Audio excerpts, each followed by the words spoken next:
By May of 1945, Nazi Germany lay in ruins. Church domes succumbed to firestorms. The megalomaniacal designs of Albert Speer, Adolf Hitler's core architect, caved in under the onslaught of aerial bombs and mortar shells. On this lunar landscape, one period edifice endured: Nazi language. Yes, seriously, that is how this author has chosen to introduce their piece on Donald Trump and language use, with that passage. Because everyone knows that in current year, if you don't start your piece off by comparing Donald Trump to Hitler, you most certainly are not writing an article that is progressive or with the times. I will admit that with a title like that, I expected this to be an overblown, pearl-clutching, and emotionally charged article that I could have some fun with. However, upon further inspection and having clicked all of the fucking hot links on this page, I realized that it is actually a skillfully devised propaganda piece. And I find that somewhat disheartening, because they're co-opting Orwell within this, and simultaneously ignoring the very piece that they source. It's pretty amazing to witness this level of doublethink, I guess you'd have to say. Don't worry, the use of the word is granted. For some reason, they say newspeak, so this ought to be good. In his 1947 book, Language of the Third Reich, Victor Klemperer, a German-Jewish philologist, chronicled the way in which fascism had changed the German tongue. All around him, tainted officials were being fired, streets renamed, libraries purged. Ironically, those first two we see predominantly from the left right now, renaming buildings and streets to less offensive colonial names, right? But this language had become so entrenched as to appear indelible. Not the hate-filled speeches, Klemperer felt, that were Hitler's surest propaganda weapon, but the individual words, the expressions, the formulations, repeated ad nauseum for citizens to adapt and pass on mindlessly. Again, this is a lack of self-reflection that to me is mind-boggling, because it's the exact same thing that is occurring from your side. In response, the writing born of the squalor, known as Rubble or clear-cutter literature, set out to self-denazify. Post-war Germany's bards wrote about the simplest of things, in the simplest of languages. If their works read like lists of pancake ingredients or threadbare belongings, it's because they were. For you to denigrate both of those pieces of literature that you have cited here as nothing more than lists, or that read like lists, tells me that you are an emotionally defunct robot person. In the wake of Nazism, these writers intuited language required deliberate use. Still, there was a lingering sense that the efforts were too little, too late, as their countrymen and women carried on with the characteristic superlatives, hyperbole, and extermination-related coinages. Many abide to this day. You gotta love the use of that hanging assertion there that is used so frequently in modern times to amp up the doom and gloom. You know, much of Nazi language still abides today. It's not only fascism, authoritarianism of any shade warps language in lasting ways. Yes, it does. It's amazing to me that you can make that statement without realizing that the entire rest of this piece operates against this statement, but do go on. Newspeak spreads fast and furious. It sure does, as we've seen with the propagation of so many phrases out of academia. Language is like air. You realize how important it is only when it is messed up. Then it can kill you. The Nobel laureate Herta Müller once cautioned, recalling communism. Mind you, we've gone from authoritarian right, quote-unquote, as they label fascism, to communism as a bad thing, for now. Later in the article, they'll praise an African communist movement that was extremely authoritarian, but okay. Resistance, then, needs and breeds a language. This much was obvious to the German clear-cutters, decolonialization activists the world over, or Soviet bloc dissidents. Again, Soviet bloc bad. Communism apparently not inherently wrong. But it has yet to dawn on Donald Trump's opponents. Trump's language, redundant, formulaic, aggressive, post-literate, is everywhere. It garners wide publicity, and even merits theatrical treatments. The language of resistance, by contrast, doesn't exist. Again, this I find to be one of the oddest assertions in the piece, considering the language of resistance kind of bred Trump. Instead of a new anger-channeling lexicon, there is a tide of borrowings. For months, the opposition's English has absorbed Trump's idiom by the mouthful, from nasty woman to grab a pussy. The Democrats wield the slogan, "Make America Sick Again," against the Republican repeal of Obamacare, and the New York Times runs headlines ending in sad. Yes, it's almost like he's controlling the zeitgeist, and you guys are just trying to keep up. And now you're finally coming to that, and still not being self-reflexive enough to realize that this is part of the problem. Just wait, we'll analyze the Orwell essay they quote during this, and I'll show you exactly how ridiculous this is. But the irony that fuels this headlong push to colonize and parody, subversive as it may first seem, does little but reproduce the familiar speech bubbles. Yes, you're pushing the meme by badly trying to mock it. Yeah, we've pointed that out already. Worse, it creates a distance, as irony does, where proximity, full language ownership, is urgently needed. That language use there alone is disquieting. To follow the lead of a president-elect who popularized saying what everyone is thinking, as journalist Julia Ioffe put it, has become the gold standard of social media riposte to Trump, many embellished with the F word. It's true that Matt, which is obscene language banned from public use by Vladimir Putin in 2014, how are we at Vladimir Putin? Please explain that to me. Has been a well-known instrument of defiance in Russia. Quite literally, Matt are words that would be embodied by even George Carlin's words you can't say on TV. It's not banning political speech, it's banning words like cunt and fuck on national television or platforms. Not an unusual sentiment.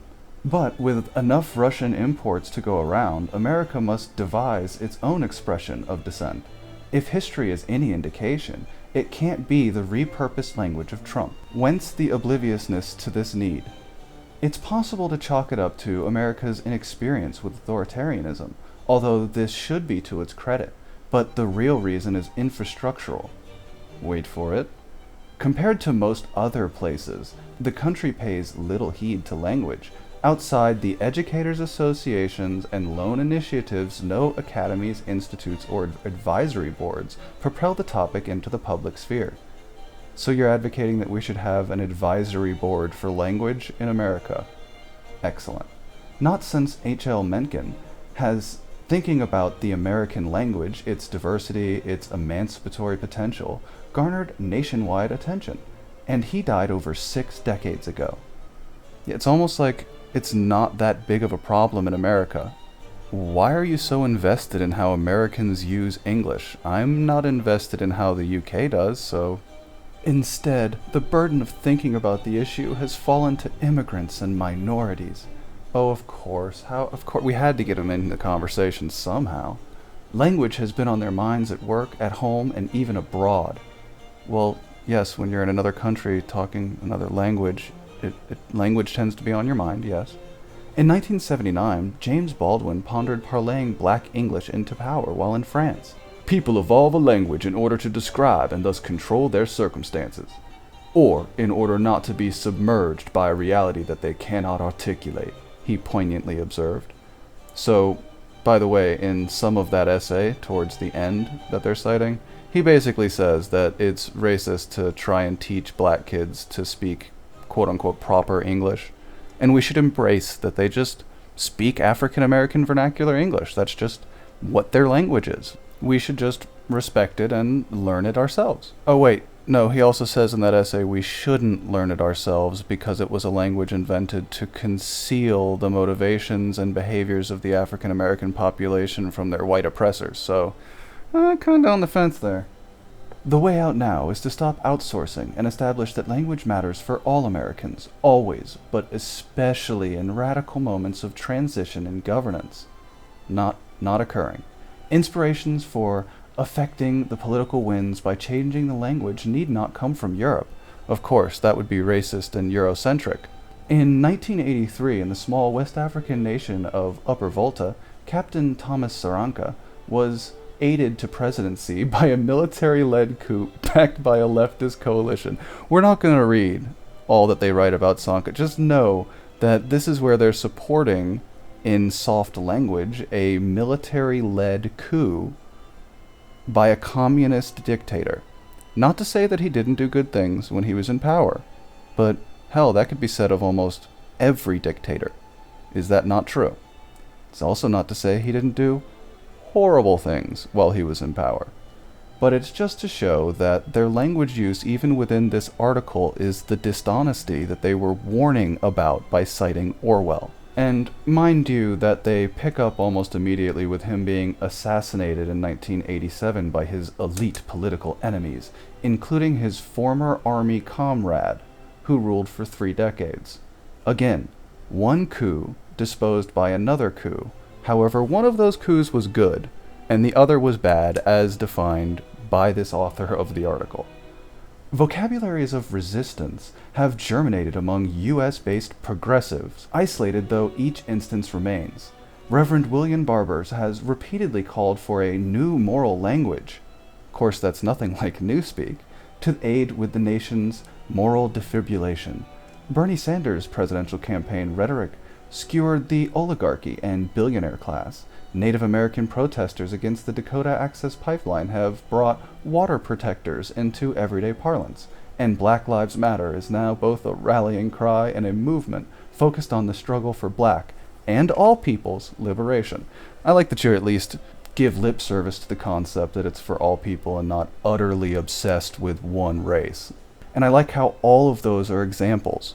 Every single one of those, from the word progressive on, is essentially what Orwell was warning against in his fucking essay. The very one you cite right here. But only broad linguistic disobedience. Another essay which would smash this piece of work to pieces. But apparently you didn't actually read it. You just quote-mined it. Can move beyond the liberal-conservative, left-right dualities that have proved so damaging to American politics. In a famous 1946 essay, George Orwell recommended starting at the verbal end to change the course of events. This can be a silver lining of the Trump years, because finding a language of resistance doesn't take linguists or writers. Except this is advice, and all of the people you've cited were either linguists or writers. It takes citizens who grasp, as Baldwin did, the importance of this foremost political instrument, means, and proof of power. In reference to African American vernacular English.